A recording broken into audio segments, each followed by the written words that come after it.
بسم اللہ الرحمن الرحیم۔ السلام علیکم دوستو۔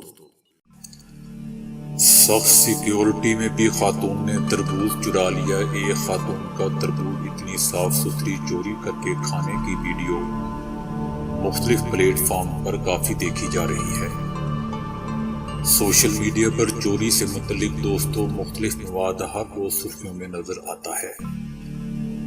ان میں چوری کے مختلف طریقے دیکھ کر صارفین کو بھی اپنی آنکھوں پر یقین نہیں آتا۔ چوری کی ایک ایسی ہی ویڈیو سامنے آئی ہے جو آپ نے شاید ہی پہلے دیکھی ہو۔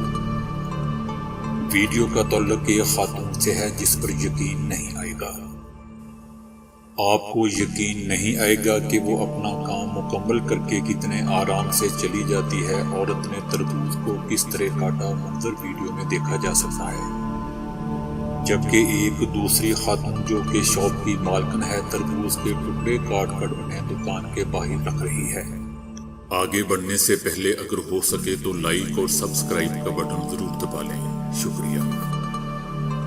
ویڈیو کے فریم کے شروع میں سب کچھ نارمل نظر آتا ہے، جبکہ اچانک ایک خاتون آتی ہے اور کاؤنٹر پر رکھے تربوز دیکھتی ہے، گویا وہ تربوز اٹھا کر بھاگنے والی ہو، لیکن ایسا کچھ نہیں ہوتا۔ اس کی بجائے اس نے تربوز کو منہ سے کاٹا اور نگل لیا۔ چور کا ایسا حوصلہ دیکھ کر مالکن بھی سر کھجاتی رہ جاتی ہے اور ادھر ادھر دیکھنے لگتی ہے۔ وہ ایک لمحے کے لیے رک کر سوچتی ہے کہ آخر ہوا کیا ہے، لیکن کچھ سمجھ نہیں آتا۔